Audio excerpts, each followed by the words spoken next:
SCC classes West Bengal বোর্ডের আরও একটি নতুন ক্লাসে সবাইকে স্বাগত। আজকে আমরা এই ক্লাসে দশম শ্রেণী ছায়া প্রকাশনী ভৌতবিজ্ঞান ও পরিবেশ, যেটি দুয়ারি গাঙ্গুলি ও মাইতির লেখা, এই বইটি থেকে তৃতীয় অধ্যায় রাসায়নিক গণনা থেকে অনুশীলনী বিভাগ ক, বিভাগ খ প্রশ্নগুলি আলোচনা করব।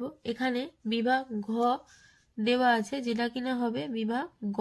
ঠিক আছে, বিভাগ ক এবং বিভাগ খ এর প্রশ্ন এবং উত্তরগুলি আলোচনা করব। শুরু করছি প্রথম প্রশ্ন। বিভাগ ক বহু বিকল্প ভিত্তিক প্রশ্ন। তাহলে প্রথম প্রশ্ন রয়েছে, দেখো 1 নম্বর, মিথেনের আণবিক ওজন 16, নিচের কোনটি মিথেনের বাষ্প ঘনত্ব? তাহলে এর উত্তরটা, তাহলে আমরা জানি যে বাষ্প ঘনত্ব যদি নির্ণয় করতে দেয় সেটা কি হয়, আণবিক ওজনের অর্ধেক হয়। তাহলে যাই দিক না কেন, যদি কখনো বাষ্প ঘনত্ব নির্ণয় করতে দেয় তাহলে আমরা দেখব আণবিক ওজন কত বলেছে। আণবিক ওজন যা বলবে তার অর্ধেকটাই হবে কিন্তু উত্তর। তাহলে এখানে দেখো আমাদের মিথেনের আণবিক ওজন বলেছে 16, তাহলে এর থেকে যদি এটাকে যদি আমরা অর্ধেক করি তাহলে আমরা পাবো 8। তাহলে অপশন বি মানে এইটা হবে সঠিক উত্তর। তাহলে 2 নাম্বার প্রশ্ন দেখো, 2 মোল NO এর সঙ্গে অক্সিজেনের বিক্রিয়া উৎপন্ন NO2 এর আয়তন STP-তে কত? তাহলে আমরা জানি যে 1 মোল যে NO, ঠিক আছে, এটার যদি অক্সিজেনের সঙ্গে বিক্রিয়া করতো তাহলে STP-তে তার আয়তন কত হতো? আয়তন হতো 22.4। ঠিক আছে, তাহলে এখানে দেখো 2 মোল হয়েছে, মানে 2 মোল NO সঙ্গে বিক্রিয়াটা হয়েছে, তারপরে তো NO2 উৎপন্ন হয়েছে। তাহলে সেক্ষেত্রে কত হবে? যদি 1 মোলের সঙ্গে হতো তাহলে কত হতো? 22.4 হতো। দেখো এখানে মানে 2 মোলের সঙ্গে হয়েছে, তাহলে এর সঙ্গে আমরা কি করব? 2কে গুণ করব। তাহলে এর সঙ্গে দেখো 2কে যদি গুণ করি তাহলে আমরা পাবো কত? 44.8 লিটার। তাহলে অপশন ডি হবে সঠিক উত্তর। ঠিক আছে, এরপর করব দেখো 3-এর প্রশ্নটা।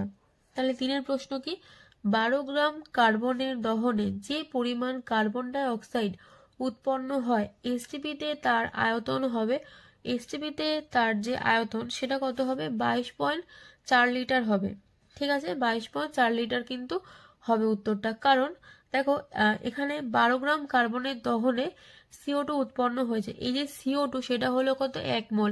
তাহলে আমরা জানি যে STP-তে 1 মোল যে কোনো কিছুর আয়তন কত? 22.4। ঠিক আছে, 22.4 হবে উত্তর। দেখো বিভাগ খ এবার করব অতি সংক্ষিপ্ত উত্তর ভিত্তিক প্রশ্ন। প্রথম প্রশ্ন রয়েছে, STP-তে কোনটিতে অনুসংখ্যা কম? তাহলে অনুসংখ্যা কোনটাতে কম বলেছে?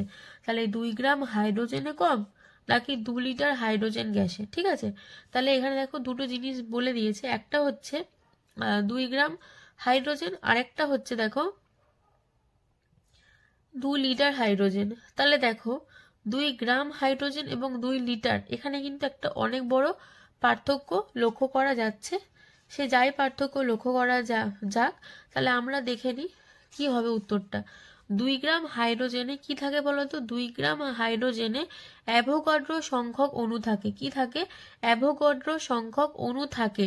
ঠিক আছে, যেটা কি হবে, যে এই যে দেখো 2 গ্রাম হাইড্রোজেনে কি থাকে? অ্যাভোগাড্রো সংখ্যক অণু থাকে। তাহলে আরেকটা জিনিস, তাহলে 22.4 লিটার, ভালো করে বোঝো, 22.4 লিটার হাইড্রোজেনেও কিন্তু অ্যাভোগাড্রো সংখ্যক অণু থাকে। তাহলে 2 গ্রাম হাইড্রোজেনে অ্যাভোগাড্রো সংখ্যক অণু থাকে এবং 22.4 লিটার হাইড্রোজেনেও কিন্তু অ্যাভোগাড্রো সংখ্যক অণু থাকে। তাহলে এই দুটো কিন্তু একই। তাহলে এবার ভালো করে বোঝো যে 22.4 লিটার বড় নাকি 2 লিটার বড়। তাহলে এখানে আমরা দেখতে পাচ্ছি যে বড় কোনটা? বড় হলো 22.4 লিটার। তাহলে 22.4 লিটারে যে পরিমাণ অ্যাভোগাড্রো সংখ্যক অণু থাকে 2 গ্রামেও সেম থাকে। তাহলে এখানে ভালো করে বুঝো, তাহলে অণুটা বেশি কোথায় থাকে? বেশি থাকে এটাতে, কম থাকে কোনটাতে? 2 লিটারে। ঠিক আছে, একটু ভালো করে মন দিয়ে শুনবে কি বলেছি, তাহলে অবশ্যই তোমরা বুঝতে পারবে। তো পরের প্রশ্ন করছি, 10⁻³ মোল অ্যামোনিয়ার ভর কত? তাহলে এক্ষেত্রে আমাদেরকে কি করতে হবে? 2 নম্বর প্রশ্নটা একটু লিখে দেখাবো, দেখো ভালো করে বুঝবে। আচ্ছা, অ্যামোনিয়া মানে কি? NH3। তাহলে অ্যামোনিয়া মানে আমরা কি জানি যে NH3। ঠিক আছে, এই যে NH3 এটার আণবিক ভর বের করব। তাহলে আণবিক ভর কিভাবে বের করব? দেখো, এন এর যে পারমাণবিক ভর, ঠিক আছে, এন এর পারমাণবিক ভর কত আমরা জানি 14। এইচ এর কত পারমাণবিক ভর? এইচ এর জানি হচ্ছে 1। ঠিক আছে, এখানে দেখো এইচ কত আছে? 3। তাহলে দেখো ভালো করে, তাহলে ফার্স্টে আমরা কি করব? 14, ঠিক আছে, তার সঙ্গে যোগ করব কত? 1 গুণ 3। ঠিক আছে, তাহলে কত হবে? 14 যোগ 3, তাহলে হবে কত? 17। তাহলে এই যে অ্যামোনিয়ার যে আণবিক ভর সেটা কত হলো? 17 গ্রাম। ঠিক আছে, 17 গ্রাম। এবার ভালো করে বুঝবে কি বলেছে? 1 মোল। তাহলে যা আমরা বের করলাম সেটা কি হলো? 1 মোল NH3 সমান সমান 17 গ্রাম NH3, তাই তো? 1 মোল NH3 মানে 17 গ্রাম NH3 হলো। এবার কি বলেছে দেখো, 10 টু দি পাওয়ার -3। তাহলে 10 টু দি পাওয়ার -3 মানে কি বলতো? 10 টু দি পাওয়ার -3 মানে হচ্ছে 1 মিলিমোল। 10 টু দি পাওয়ার -3 মানে হলো 1 মিলিমোল। ঠিক আছে, এইবারে আমরা কি করব? তাহলে 1 মোল সমান যদি এত হয়, ভালো করে বোঝো, 1 মোল সমান যদি এত হয়, 1 মোল সমান যদি এত হয়, তাহলে 10 টু দি পাওয়ার -3 মোল সমান কত হবে? তাহলে তাহলে 17 সঙ্গে আমরা 10 টু দি পাওয়ার -3 এটাকে কি করব? গুণ করব। যদি আমরা গুণ করি তাহলে অ্যান্সার কত পাবো? 0.017 গ্রাম। ঠিক আছে, কত হলো? 0.017 গ্রাম। তাহলে দেখো 2 নম্বর প্রশ্ন উত্তরটা এখানে লিখে নি, 0.0 কি হবে? 17 গ্রাম। ঠিক আছে, আর এর উত্তরটা হলো 2 লিটার। আচ্ছা, 3 নম্বরের প্রশ্ন দেখো, গ্যাসের প্রমাণ ঘনত্ব ও বাষ্প ঘনত্ব বলতে কি বোঝো? আচ্ছা, গ্যাসের প্রমাণ ঘনত্ব এবং বাষ্প ঘনত্ব বলতে কি বোঝো? এই উত্তরটা রয়েছে page number 23 page number 22। Page number 22 একদম একটু নিচের দিকে আসতে হবে তোমাদের, নিচের দিকে আসবে। দেখো এখানে লিখে দেওয়া আছে গ্যাসের প্রমাণ ঘনত্ব এবং গ্যাসের বাষ্প ঘনত্ব। এই যে দুটো প্রশ্ন কিন্তু খুব গুরুত্বপূর্ণ একটা প্রশ্ন, এবং কিভাবে তোমরা লিখবে এভাবে কিন্তু তোমাদেরকে লিখতে হবে। একটু মন দিয়ে শুনে বুঝে তোমরা লিখবে। ঠিক আছে, দেখো ব্র্যাকেট করে দেওয়া আছে এখান থেকে এত দূর এবং এখান থেকে এত দূর। ঠিক আছে, চলে যাচ্ছি পরবর্তী প্রশ্ন। 4 নম্বর প্রশ্ন দেখো, কোনো গ্যাসের বাষ্প ঘনত্ব 14 হলে 2 মোল ওই গ্যাসের ভর কত? তাহলে কোনো গ্যাসের কি বলেছে? বাষ্প ঘনত্ব কত বলেছে? 14 বলেছে বাষ্প ঘনত্ব, এবং তোমাকে বের করতে দিয়েছে কি 2 মোল ওই গ্যাসের ভর কত। এটা একটা অঙ্কের প্রশ্ন, আমি তোমাদেরকে করে দেখিয়ে দিচ্ছি, দেখে নাও। একদম প্রথমেই লিখবে যে আমরা জানি, ঠিক আছে, যে গ্যাসের বাষ্প ঘনত্ব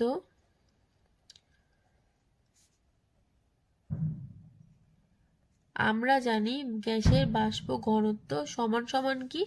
সমান সমান হচ্ছে গ্যাসের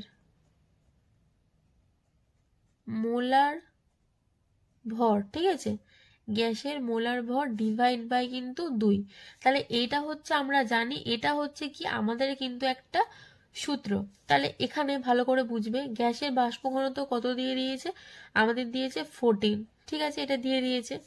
তাহলে গ্যাসের যে মোলার ভর, গ্যাসের কি বলেছে? মোলার ভর, সেটা আমরা কি লিখবো? সেটা লিখবো 1 মোল গ্যাসের ভর। ঠিক আছে, কিছু তো বলে দেয়নি, তাহলে আমরা লিখবো 1 মোল গ্যাসের ভর, মানে সেম জিনিসটাই কিন্তু লিখলাম, একটু আলাদাভাবে লিখলাম কিন্তু সেম জিনিস লিখলাম। তাহলে ডিভাইড বাই কত? তাহলে 2। তাহলে এবার কি করব? বা দেব। তাহলে 1 মোল, দেখো এখানে কি কিছু নেই মানে 1 আছে কিন্তু, তাহলে আমরা কি করব? এটাকে কিন্তু ক্রস মাল্টিপ্লিকেশন করবো, মানে এর সঙ্গে এটাকে গুণ করব এবং এর সঙ্গে এটাকে গুণ করব। তাহলে আমরা 1-এর সঙ্গে যদি এটাকে গুণ করি তাহলে লিখব 1 মোল গ্যাসের ভর, ঠিক আছে, সমান সমান কত 28 হবে না? তাহলে 14 সঙ্গে যদি 2 গুণ করি তাহলে কত হবে? 28 হবে তো। ঠিক আছে, এবার ভালো করে বুঝো। তাহলে 1 মোল গ্যাসের ভর কত বলেছে? হলো বেরোলো কত? 28 বেরোলো। তাহলে উত্তর জানতে চেয়েছে কি 2 মোল গ্যাসের ভর। তাহলে আমরা লিখে নিই 2 মোল গ্যাসের ভর। 2 মোল গ্যাসের ভর কত? তাহলে 28 গুণ 2 দেবো তো। 28 গুণ 2 মানে কত হলো? 56। তাহলে এটাই হলো তো উত্তর। দেখো, দেখে নাও অঙ্কটা, এটাই হলো আমাদের উত্তর। তাহলে চলে যাচ্ছি পরবর্তী প্রশ্ন। এরপর দেখো আমরা করব স্তম্ভ মেলানো। ঠিক আছে, মানে বাম স্তম্ভের সঙ্গে ডান স্তম্ভ। আমি এখানে শুধুমাত্র উত্তরগুলো তোমাদেরকে বলে দেব। এইগুলো প্রত্যেকটাই অঙ্কের প্রশ্ন। যদি কেউ জানতে চাও তাহলে আমাকে কমেন্টে জানিও, আমি আবারও একটা ভিডিও করে তোমাদেরকে কিন্তু বলে দেব। তাহলে প্রথম প্রশ্ন দেখো, ফার্স্ট যে প্রশ্নটা রয়েছে, আমি আর প্রশ্নটা পড়লাম না, এর উত্তরটা হবে অপশান বি 22 গ্রাম। তাহলে এটা হলো 1 নম্বরের উত্তর। 2 নম্বরের যে প্রশ্ন সেটা হলো অপশান ডি। ঠিক আছে, এটা হলো 2 নাম্বার। 3 নম্বরের প্রশ্ন হলো অপশান সি। ঠিক আছে, এবং 4 নম্বরের উত্তর হলো অপশান এ।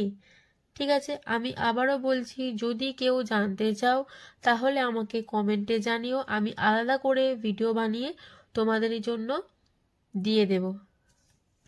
তো এরপরে আমরা করব শূন্যস্থান পূরণ করো। ঠিক আছে, তাহলে শূন্যস্থান পূরণের যে প্রথম প্রশ্ন সেটা কি বলেছে?